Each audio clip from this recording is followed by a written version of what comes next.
بسم اللہ الرحمن الرحیم الحمد للہ رب العالمین والعاقبۃ للمتقین والصلاة والسلام علی سید الانبیاء والمرسلین اما بعد فاعوذ باللہ من الشیطان الرجیم بسم اللہ الرحمن الرحیم فمن شہد منکم الشہر فلیصمہ صدق اللہ العظیم ان اللہ وملائکتہ یصلون علی النبی یا ایہا الذین آمنوا صلوا علیہ وسلموا تسلیما الصلاۃ والسلام علیک یا سیدی یا رسول اللہ وعلی آلک واصحابک یا سیدی یا حبیب اللہ۔ سب سے اولا و اعلیٰ ہمارا نبی، سب سے بالا و اعلیٰ ہمارا نبی، اپنے مولا کا پیارا ہمارا نبی، دونوں عالم کا دلہا ہمارا نبی، اور کون دیتا ہے دینے کو منہ چاہیے، دینے والا ہے سچا ہمارا نبی، اور جن کے قدموں کا دھون ہے آب حیات، ہے وہ جان مسیحا ہمارا نبی۔ کرنو بدلی رسولوں کی ہوتی رہی،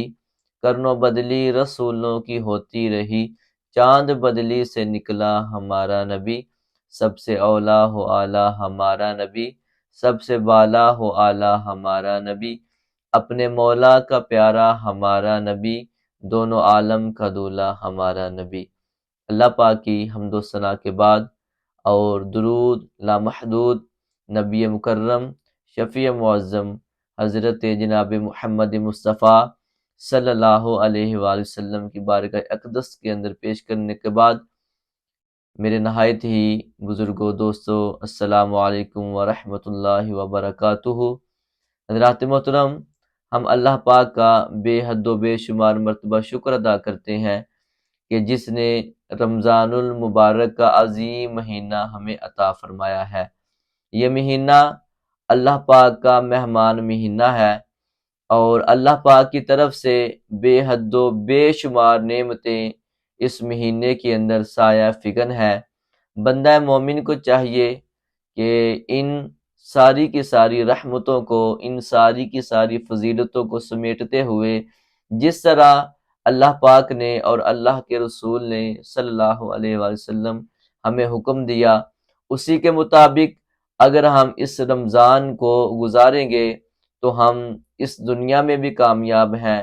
اور ہم آخرت میں بھی کامیاب ہیں۔ اب سوال یہ پیدا ہوتا ہے کہ رمضان کو کیسے گزارا جائے،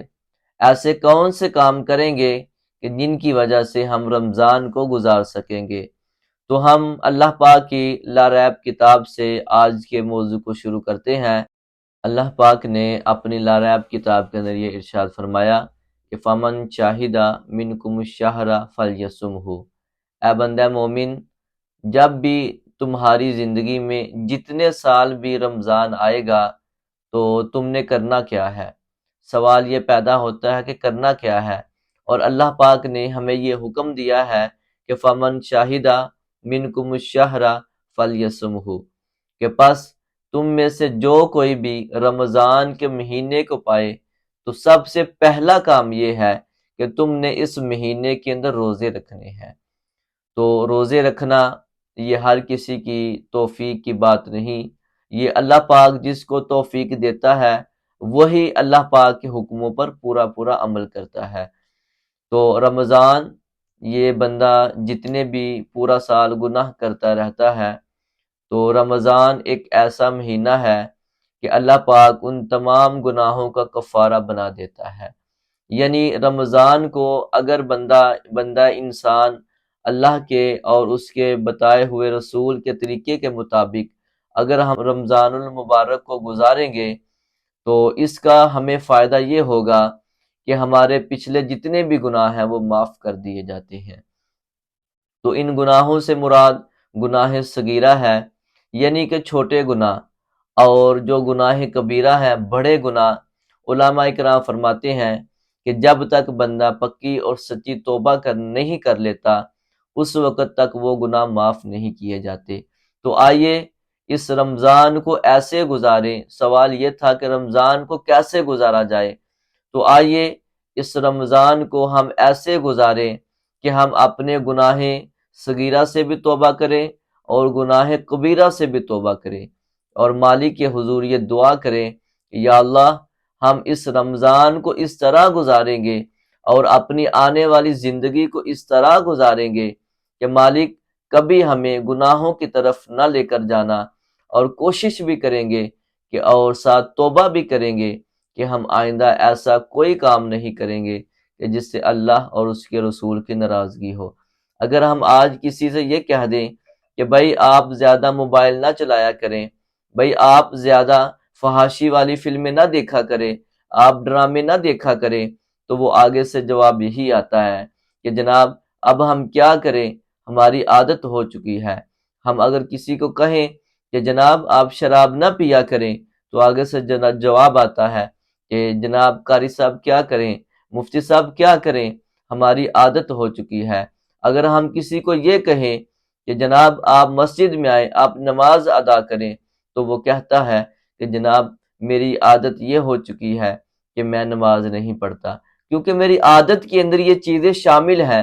تو رمضان کا مہینہ جب ہم اللہ کے گھروں کی طرف آتے ہیں، تو جو اللہ کے گھروں میں آتے ہیں، توبہ استغفار کرتے ہیں، وہ اپنی عادت اس طرح کی بنائیں اور رب سے یہ دعا کریں کہ یا اللہ ہمیں ایسے کام کرنے کی توفیق دے، ایسے کاموں کی ہماری عادت بنا دے کہ یا اللہ جو کام تجھے بھی پسند ہو اور تیرے حبیب کو بھی پسند ہو۔ حضور علیہ الصلوۃ والسلام نے فرمایا کہ جو کہ رمضان کو اس طرح گزارے کہ اس کے روزے بھی رکھے اور رات کو قیام بھی کرے، حضور علیہ الصلوۃ والسلام نے فرمایا کہ غفر اللہ ما تقدم، اللہ پاک اس کے پچھلے تمام گناہوں کو معاف فرما دیتا ہے۔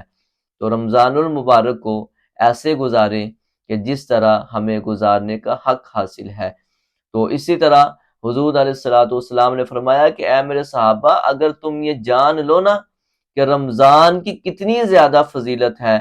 کتنی زیادہ عظمت و شان ہے رمضان المبارک کے مہینے کی، تو میرے صحابہ تم تمنا کیا کرو،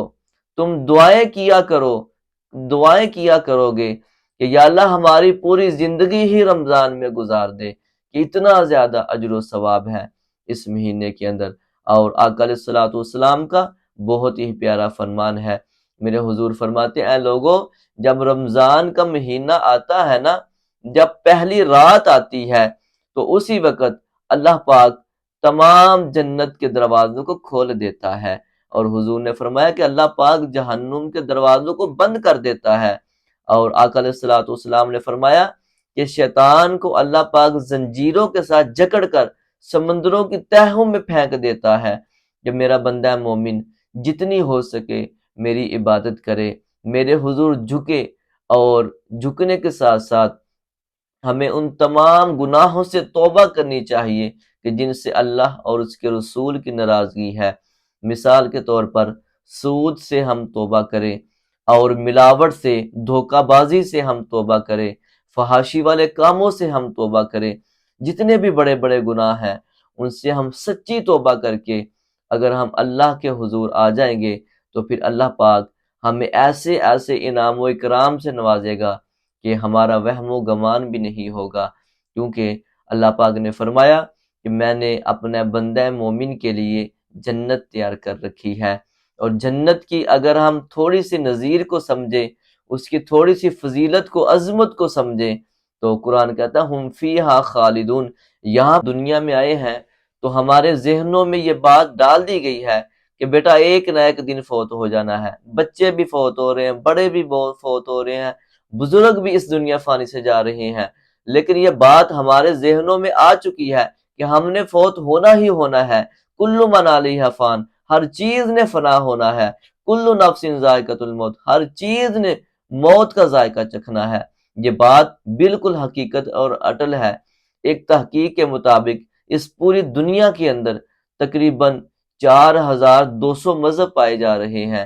یعنی 4200 مذہب اس پوری دنیا کے اندر پائے جا رہے ہیں۔ کوئی چاند کی پوجا کرتا ہے، کوئی ستاروں کی پوجا کرتا ہے، کوئی پانی کی، کوئی سمندروں کی، کوئی درختوں کی، حتیٰ کہ پتہ نہیں کن کن چیزوں کی لوگ پوجا کر جاتے ہیں، لیکن ایک خدا کی پوجا کرنے والے وہ مسلمان کہلاتے ہیں۔ اتنے زیادہ مذہب ہونے کے باوجود ہر مذہب کے اندر موت کو لازمی رکھا گیا ہے۔ تو یہ ایک ایسی چیز ہے کہ جس کا انکار نہیں ہے۔ لیکن اگر ہم قرآن پاک کو غور سے پڑھیں تو قرآن ہمیں یہ بتاتا ہے کہ ہم فیہا خالدون، اللہ نے تمہارے لیے ایک ایسا ٹھکانہ تیار کر رکھا ہے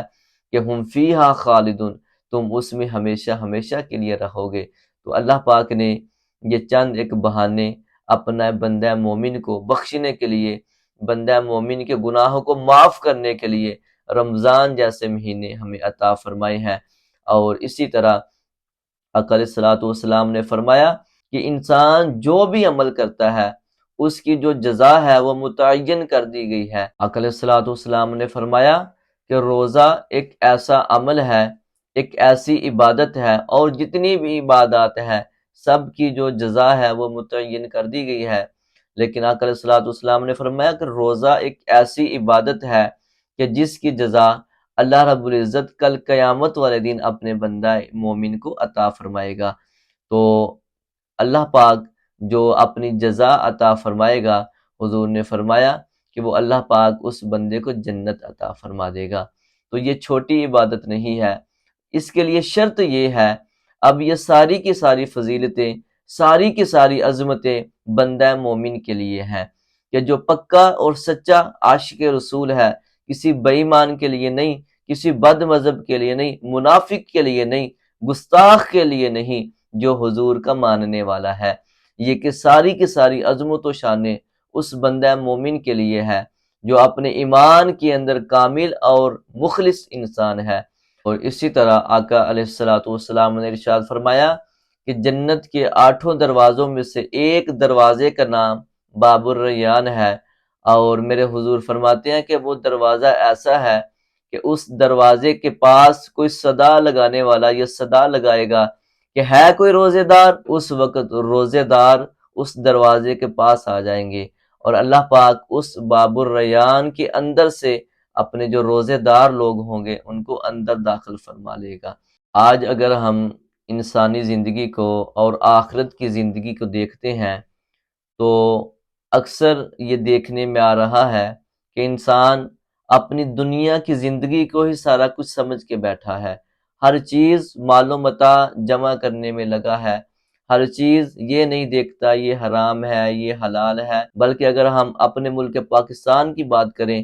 تو یہاں پر سود اتنا عام ہو چکا ہے کہ جب ہم کسی بھی بینک میں جا کر اکاؤنٹ کھلواتے ہیں تو وہ پوچھتے ہیں کہ جناب آپ نے سیونگ اکاؤنٹ کھلوانا ہے یا آپ نے کرنٹ اکاؤنٹ کھلوانا ہے؟ تو دیکھیں سیونگ اکاؤنٹ یہ ایک ایسا اکاؤنٹ ہے، اس سے ہمیں اجتناب کرنا چاہیے۔ سیونگ اکاؤنٹ یہ سود کے زمرے میں آتا ہے، اور جب بھی کسی کا دل کرے اپنا اکاؤنٹ کھلوانے کو بینک کے اندر تو وہ کرنٹ اکاؤنٹ کھلوایا کرے۔ اس کا فائدہ یہ ہوتا ہے کہ جتنی آپ کی رقم پڑی ہے وہ آپ کی محفوظ رہے گی، اور اس کے برعکس اگر آپ سیونگ اکاؤنٹ کھلوائیں گے تو آپ کے پیسے بھی سیو ہوتے رہیں گے، اور اس کے برعکس اور اس کے بارے میں آپ کو اس کے اوپر پیسے وہ ملتے رہیں گے، اور جو اوپر پیسے مہینے کے آپ کو ملیں گے وہ سود کے زمرے میں آتا ہے۔ تو لہٰذا جب بھی آپ نے بینک کے اندر اپنا اکاؤنٹ کھلوانا ہے تو آپ کرنٹ اکاؤنٹ کھلوائیں۔ اس کا فائدہ یہ ہوتا ہے کہ آپ کے پیسے نہ کم ہوں گے نہ زیادہ ہوں گے، بلکہ پورے کے پورے ہی رہیں گے۔ تو ہمیں ایسی چیزوں کی طرف بھی توجہ کرنی چاہیے، اور یہ رمضان المبارک کا بابرکت مہینہ ہے۔ آئیے رمضان کو کیسے گزاریں؟ ہم رمضان کو ایسے گزاریں کہ جس طرح اللہ اور اس کے رسول نے ہمیں حکم دیا ہے۔ اور اسی طرح آقا علیہ الصلوۃ والسلام کا ایک بہت ہی پیارا فرمان ہے، میرے حضور فرماتے ہیں لوگوں جانتے ہو 2 چیزیں ایسی ہیں، اور بھی بہت ساری چیزیں شفاعت کریں گی، مثلا انبیاء کرام گناہ گاروں کی شفاعت کریں گے، تمام نبی اور تمام رسول گناہ گاروں کی شفاعت کریں گے، شہید، صلحاء، صادقین اور صحابہ کرام، آل پاک، حافظ قرآن، بہت سارے لوگ یہ سفارش کریں گے، شفاعت کریں گے کل قیامت والے دن۔ اور اسی طرح فرمایا اے لوگو 2 چیزیں ایسی ہیں جو کل قیامت والے دن تمہاری سفارش کریں گی، جب تم پر اوکھا ٹائم آئے گا، جب تم پر مشکل وقت آئے گا۔ آج دیکھیں نا، بندہ کسی چودھری کے ساتھ کسی ایم پی ایم این اے کے ساتھ اس لیے بنا کے رکھتا ہے کہ ایک اوکھے ٹائم ہمارے کام آئے گا۔ یارو دیکھیں